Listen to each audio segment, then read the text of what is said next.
Hi, and welcome to this episode of Hustle and Pro. I'm your host, Kelly Walker, and I'm excited today to introduce you to our guest, Gracie Brian. Hi, Gracie. Hello. Just to kind of give everybody a rundown, you are now with Dallas Trinity FC, which is, tell me the name of the league again, that It's the USL. you guys are the first group of professional women's soccer players in the Metroplex, right? I mean, Yes. yes. Yes.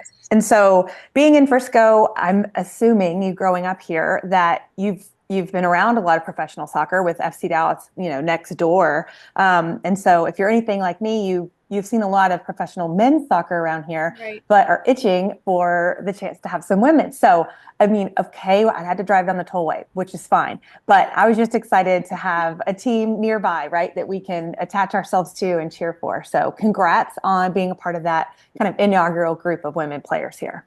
Thank you so much. Yes, I'm super, super excited to be home and playing. So, I bet. Okay, so randomly, this isn't about you, but I'm just curious because my third, maybe second or third episode was with a youth soccer player, and you played at Wakeland, right? I did. Yes. Do you know Hannah Mandel? Yes, I Yeah. do. Yes, Okay, we good. won a state championship together. I thought So, so. So I was yes. looking you up and learning about you, and I was like, oh my gosh, I bet you were there when Hannah was there. And Yep. so 5.5 years ago, when I started this, I interviewed her. She was my first youth athlete, and I've always said, I feel like I started off really high because she was impressive and sweet and just really blew me away with her academics and just her personality and all the things. Absolutely love her.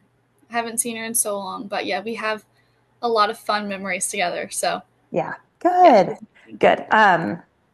So I want to talk about your journey. You went from, well, I don't know the crossover with Texans and Sting, and Wakeland, the timing there, because you probably bounced back a little bit back and forth to be able to play high school soccer. Did you play high school all 4 years or just I after you did. were done with club? Yes. Okay. So thinking about your time at Wakeland, like, okay, so it was only what, a handful of years, 5 years ago when you were finishing up there. But so much has changed for you since then because you went on to play all 4 years for TCU also, right? Or 5 years. Did you play Five 5 years? seasons. Yeah. Five Yeah. seasons at TCU.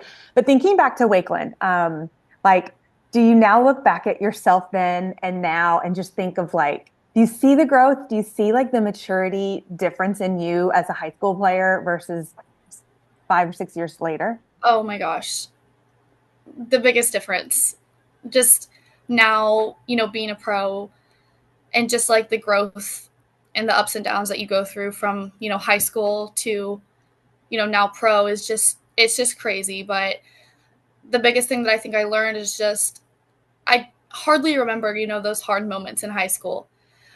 And so I kind of look at it and I'm like, okay, in a couple of years, these hard moments I've already got through them. And so I kind of just try to put Right. them, in their place.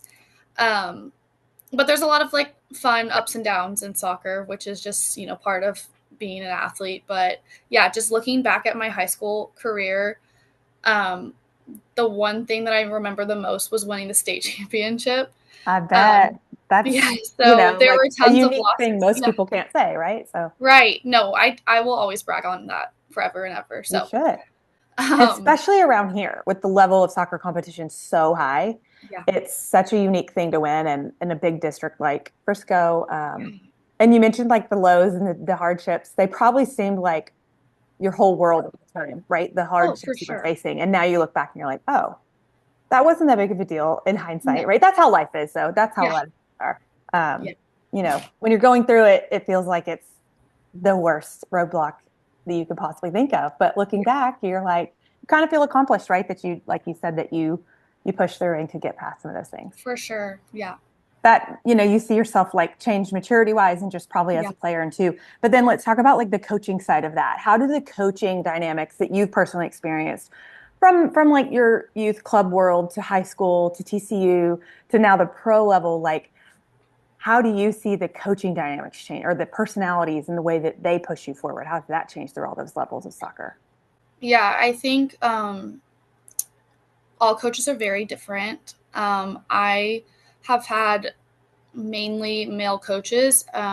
So my dad was my very first coach. I played rec for the Little Angels, and he was always really hard on me.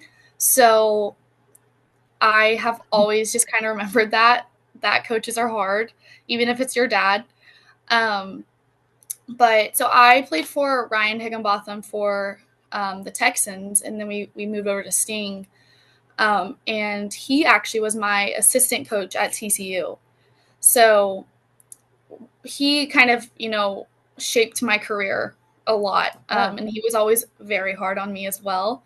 But I knew that, he cared about me and believed in me. And so I was okay with him being hard on me.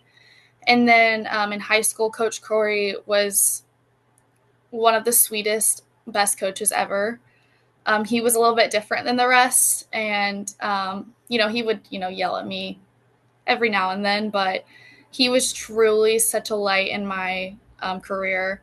And playing for him in high school and just kind of having a different perspective of a coach was amazing. So absolutely loved him. And then I played for Tattoo, who was also very hard on me. So yeah.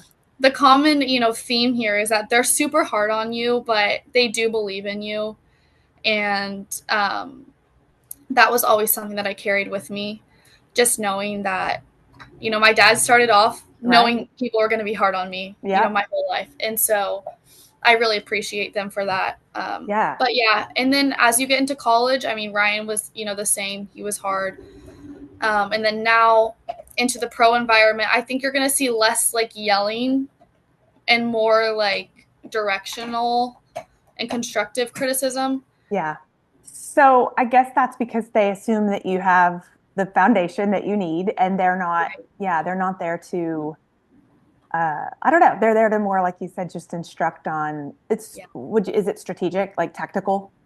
Yeah. Very Yeah. tactical. Yeah. And, that's a good point is like when you're younger, they kind of have to help you grow up as a human too. Right. And here, most of us are kind of established in our identity.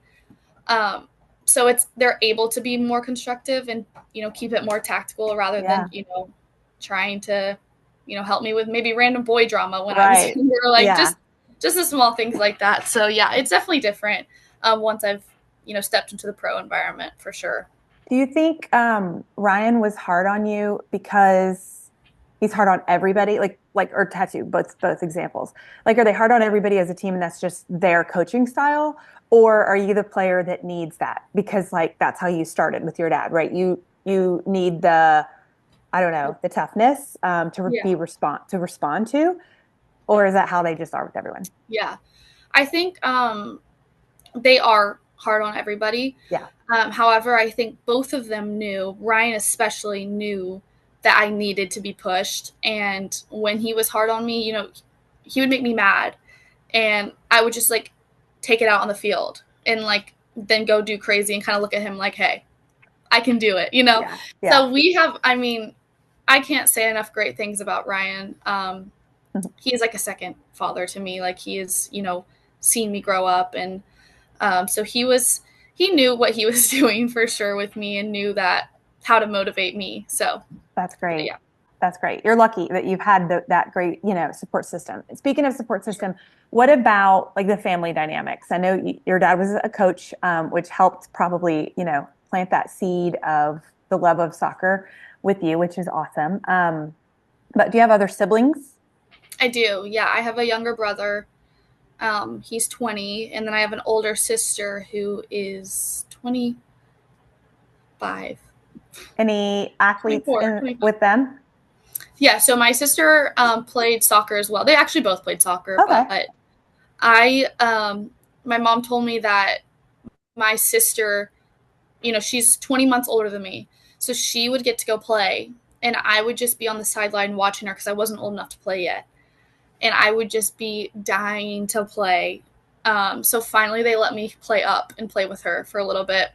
So, and then we got to play high school a little bit together. And then she decided, to take a different path. She went to Baylor. So she didn't, play in college or Yeah. anything. She But it played was through high just, school. yeah, Yeah. it was That's fun. fun though that you got to play with her Yes, at least through high school. yes, yes. I know a couple Wakeland families who've gotten to do that, and that's just so special. And also, like, it's hard to make those teams with the Yeah. competition around here. So it's rare that two girls this, with that same age group are good enough to be on the field together. So Yeah. yeah, you Yeah. guys must have been good. Then with that sounds like also kind of like my family. I had a sister just a year older than me, and we played most of our sports together also in the rec world and a little bit in high school too.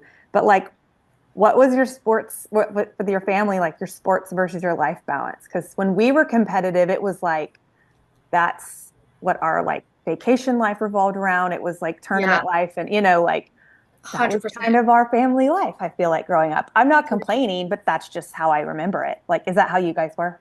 100%. I mean, we everything was soccer. We planned trips around, just like you said. Everything was surrounded by soccer. When we weren't playing soccer, we would play soccer in the house, and my dad would be on one team, and then it would be like me and my sister versus my brother and dad or whatever. So like everything we did was just soccer, soccer, soccer.